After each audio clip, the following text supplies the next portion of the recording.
Assalamualaikum warahmatullahi wabarakatuh. Perkenalkan, saya Astri Lupita Devi dari kelompok KKN T7232G, KKN tematik COVID-19 UPN Veteran Yogyakarta, Angkatan 72.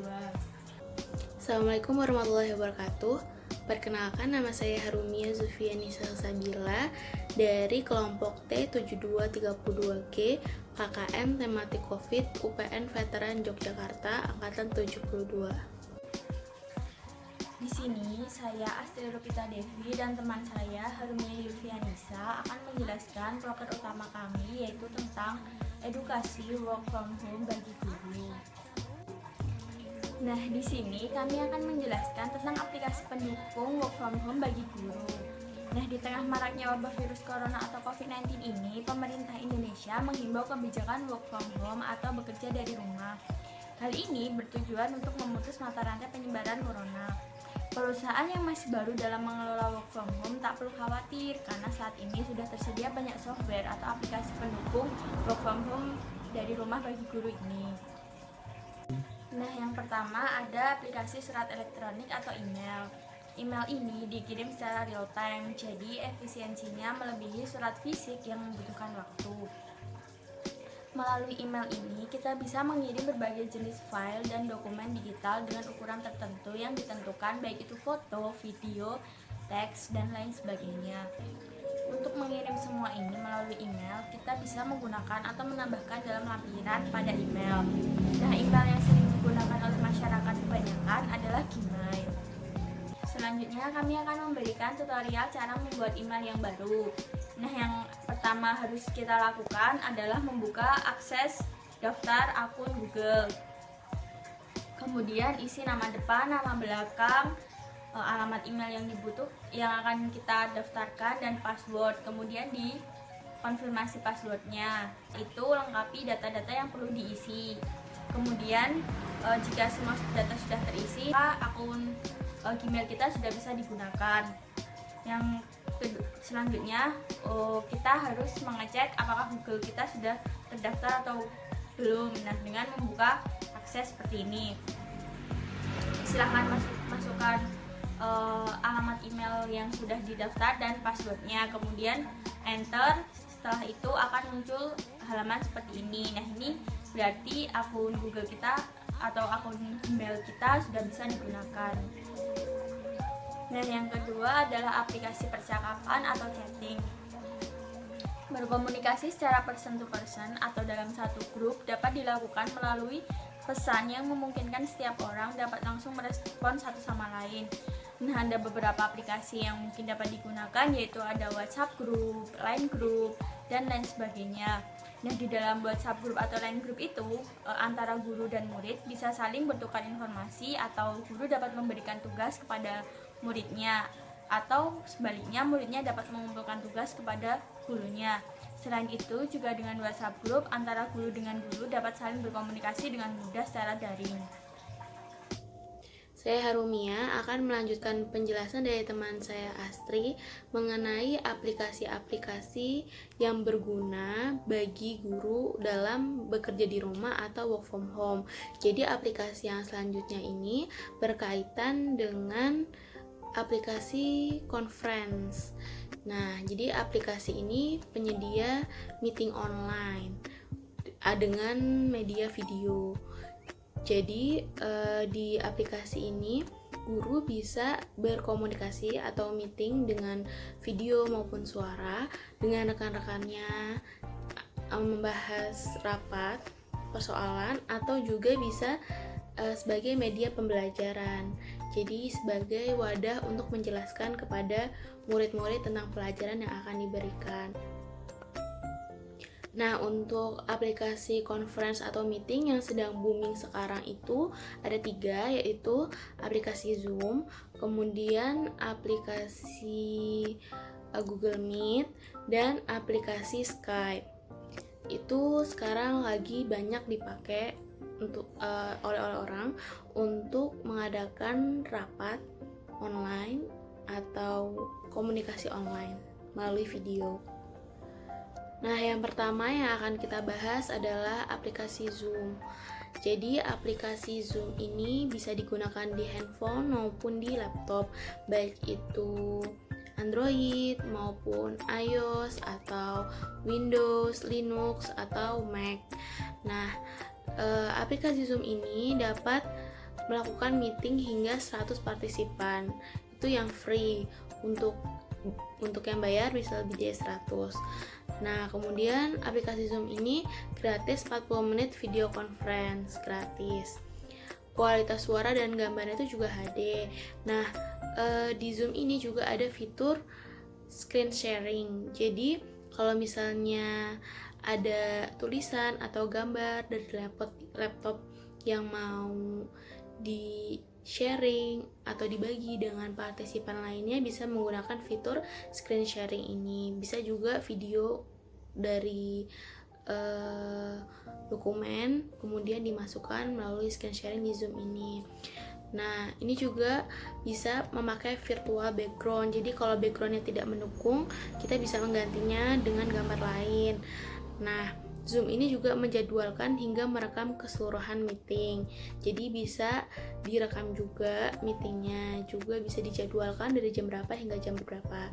Dan Zoom ini membagi partisipan menjadi beberapa ruangan dengan fitur breakout room. Untuk menggunakan Zoom, kita pertama tentu harus mendownload aplikasinya terlebih dahulu. Untuk yang dari handphone Android bisa mendownloadnya dari Play Store. Untuk yang dari laptop Windows bisa dari web download Zoom gitu di Google.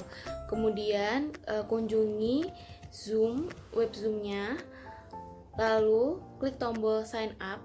Itu untuk mendaftar terlebih dahulu. Kemudian isi kolom email dengan email yang aktif yang dipunya. Kemudian lalu cek email dari Zoom di kotak masuk atau di inbox di email. Kemudian klik aktif account hingga kembali diarahkan ke browser untuk membuat password baru. Nah, di sini akun sudah aktif. Nah, setelah itu bisa login atau sign in dengan password dan email yang kita miliki. Nah, kemudian untuk memulai video conference dapat dengan klik start seperti pada di gambar.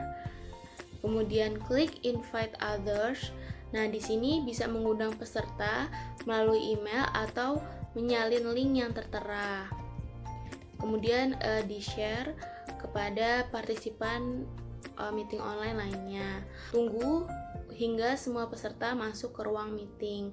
Jika diperlukan, kunci ruang meeting dengan memberi tanda centang pada pilihan log meeting di menu security seperti pada di gambar yang ada ini.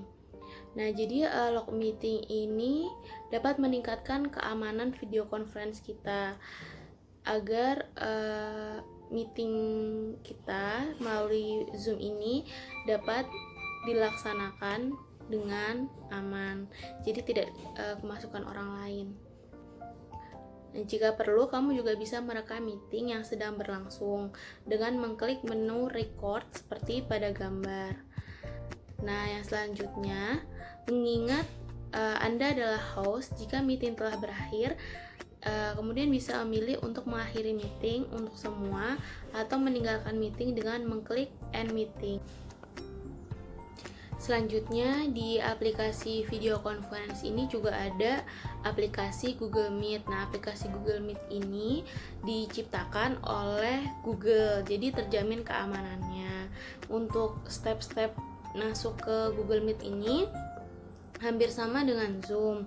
Awalnya mendownload terlebih dahulu kalau belum punya, kemudian kalau belum mendaftar, daftar terlebih dahulu melalui sign up. Kemudian kalau sudah selesai mendaftar atau akunnya sudah aktif, dapat login. Kemudian dari situ bisa membuat meeting atau video meeting dengan fitur start meeting. Nah, aplikasi yang ketiga yang biasa digunakan orang-orang untuk mengadakan meeting atau video conference itu yaitu Skype. Nah, Skype ini hampir sama dengan Zoom dan Google Meet cara penggunaannya. Namun bedanya adalah Skype ini lebih dulu booming daripada Zoom dan Google Meet. Nah, jadi orang-orang sekarang lebih pada penggunaan Zoom dan Google Meet. Nah, cara penggunaan Skype ini sama tadi seperti dijelaskan. Selanjutnya, aplikasi yang berguna untuk guru dalam bekerja di rumah atau work from home itu yaitu aplikasi kerja kolaboratif. Jadi aplikasi ini digunakan untuk kerja guru baik itu secara individu maupun secara tim atau kelompok. Jadi kalau secara tim itu lembar kerjanya itu sharing atau bareng-bareng sekelompok timnya. Nah, di sini aplikasi yang pertama itu contohnya aplikasi Microsoft Office. Nah, semuanya udah pada tahu, menurut saya udah pada sering dengar apa itu aplikasi Microsoft Office. Jadi aplikasi Microsoft Office ini merupakan salah satu aplikasi yang paling terkenal dari Microsoft, perusahaan Microsoft. Nah, aplikasi Microsoft Office ini pun dibagi lagi jadi banyak aplikasi, yaitu yang paling terkenal juga dan yang sering kita gunakan yaitu aplikasi Microsoft Word, yaitu itu aplikasi untuk mengolah huruf, untuk bekerja mengolah huruf. Nah, selanjutnya ada aplikasi Microsoft PowerPoint. Nah, itu untuk membuat PowerPoint. Kemudian juga yang paling terkenal ada Microsoft Excel, itu untuk mengolah angka. Nah, yang selanjutnya itu ada aplikasi WPS. Nah, kalau WPS ini biasanya orang-orang menggunakannya untuk di handphone. Jadi aplikasi WPS itu juga berisi aplikasi-aplikasi dari Microsoft Office seperti Microsoft PowerPoint, Microsoft Word, Microsoft Excel. Namun untuk di handphone biasanya memakai WPS karena lebih mudah digunakan. Itu udah ada aplikasi-aplikasi dari Microsoft Office, jadi bekerja sama dengan aplikasi-aplikasi dari Microsoft juga. Nah, aplikasi selanjutnya yang ketiga itu ada aplikasi Canva. Nah, aplikasi ini tuh dapat digunakan untuk desain grafis, untuk menjembatani penggunanya agar dapat dengan mudah merancang berbagai jenis desain. Nah, Canva ini nggak cuma bisa buat gambar gitu atau buat desain grafis, tapi juga bisa buat grafik media sosial, buat poster, buat presentasi dan konten visual lainnya. Sekian penjelasan dari saya, Harumia dan Astri, mengenai aplikasi-aplikasi yang berguna bagi guru dalam work from home atau bekerja di rumah. Semoga apa yang kami jelaskan dapat bermanfaat. Terima kasih. Wassalamualaikum warahmatullahi wabarakatuh.